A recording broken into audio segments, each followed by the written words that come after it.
Some people asked me, can you talk about DHT, finasteride, penile health, when your carbs are strong, so is your dong. How about DHT, finasteride, linked durianrider? What do you think?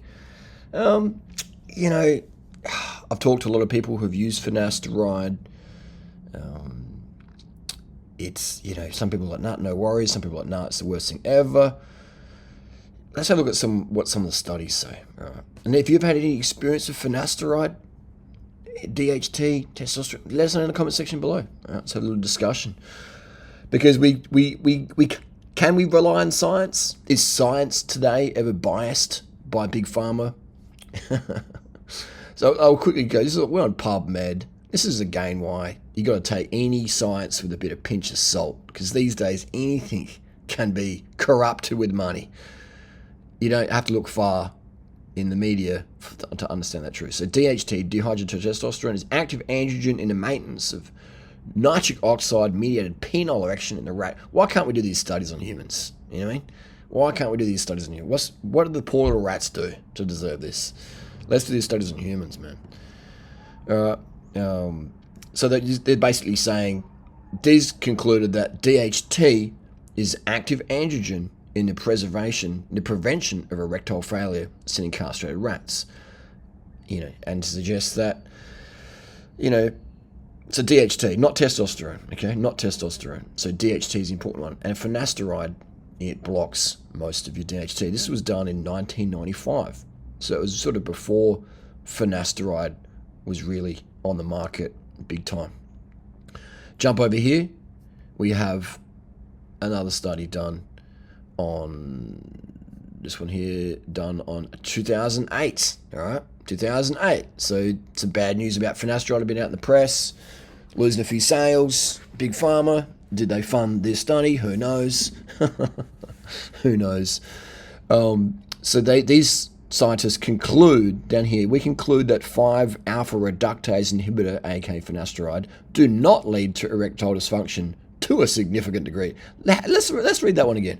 We conclude that 5-alpha reductase inhibitors do not lead to erectile dysfunction to a significant degree. That's like saying, I conclude that, eating a lot of fat doesn't lead to obesity to a significant degree.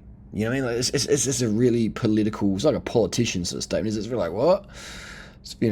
And we support the position that dihydrotestosterone, DHT, is less relevant than testosterone in erectile function. So this study over here, done in 2008, these people disagree with these people in 1995. Okay. So again, in 1995, you can talk whatever you want pretty much about finasteride. But in 2008, maybe there's a bit more money on the table. Hey, who funded this study? Who knows? Who knows?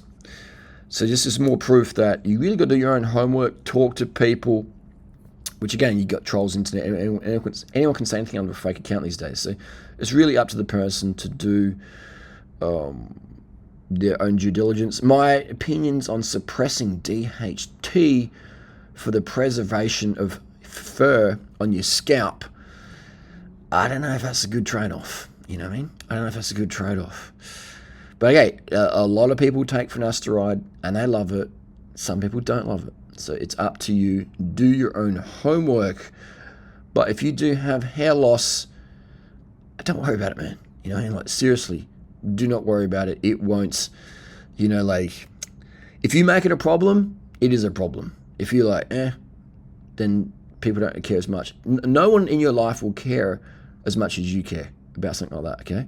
So if you care about something, whether it's your hair or your height or you're overly muscular or you're lacking, or you're under muscular, depending on what standard you're looking at, then only you're really going to care about that. People might comment. At the end of the day, they've got their own life to lead as well. So it's, understand that people might talk shit about you or whatever, or say you should do this or do that, but don't worry about it too much. It's like, it's oh man, it's hilarious what some people say out there, isn't it? It is crazy. But anyway, that's the deal. I guess my conclusion of finasteride is DHT is a banned drug. It's a performance enhancing drug. It is a powerful anabolic. It's a powerful performance enhancing drug, DHT. So for me, it depends what your goals is. If you're into athletics, etc., then I would say finasteride is not going to be, something that you would want to take. I mean, finasteride is used as a masking drug. But again, then there's a question of dosages. Some people do a 0.2 milligram dose every couple of days and are fine with that. Some people do 1 milligram a day and have no worries with it. So it's up to you to do your own homework.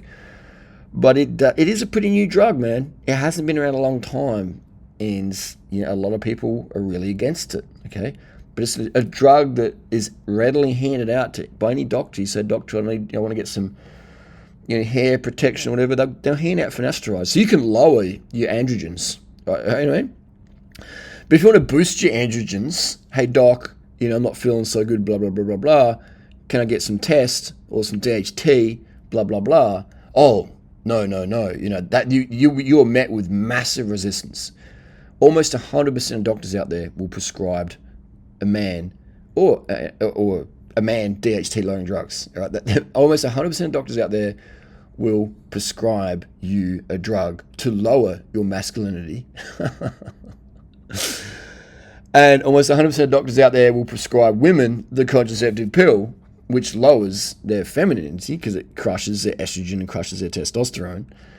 But if you want to raise, your masculine presence as a man, hormonally, exogenously, getting an androgen prescription, you have to put in a lot of work to get that done, typically.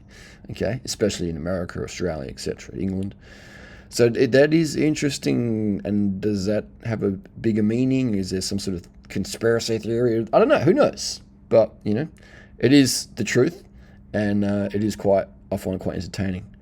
Anyway, that's the deal. But at the end of the day, if you want peak erectile function, I would stay away from finasteride. You may not have a problem with it. You may have a big problem with it. Personally, I would stay away from that. All right? If the biggest thing in your life is your hair, your Hollywood hair, and I've had Hollywood hair in my life. Look at some of my older videos before I started using anabolics. My hair was like as good as it can probably get for any man in the world. And I used to shave it off most of the time because I'm like, most of the time I shave my head off, even though I had like Hollywood hair that most guys would pay $100,000. Some guys would pay probably $1 million to have my hair, back in the day, pre durianrider days. But I didn't really care too much for it. I was like, But as an athlete, I prefer shorter hair. Hair for me is just a pain in the bum. But I understand. It's an aesthetic people love and appreciate. So I get that. But if the biggest thing in your life is your hair, then I would say, if it's giving you a lot of stress, I would say you need to rearrange what's important to you in your life. You know what I mean? And yeah, hair is important. Like for sure, it is great. But there's other things much more important on the list, guys, that women are into. If you're chasing women, if you're chasing men, then you understand. That's a part of the guys want more aesthetic than the women do. But women care more about your personality. They care about aesthetics as well, but personality is bigger. Trust me on that one. And your money and your status and things like that, and how you make them feel. That's more important than if you have Hollywood hair or you're a cue ball up top, whatever. You got Gregor hair. It doesn't matter too much, really. So, guys, bottom line, finasteride, yay or nay, up to you. It's a performance decreaser. There's no question of that. It decreases performance. To what degree? It might be 0.5%. It might be 100% for some people out there. But it's not a performance enhancing drug. It's not a PED. So if you're going to use it, understand it may be great for you, may be great for your hair, maybe not, but it also could be disastrous for other areas in your life. So just so you know.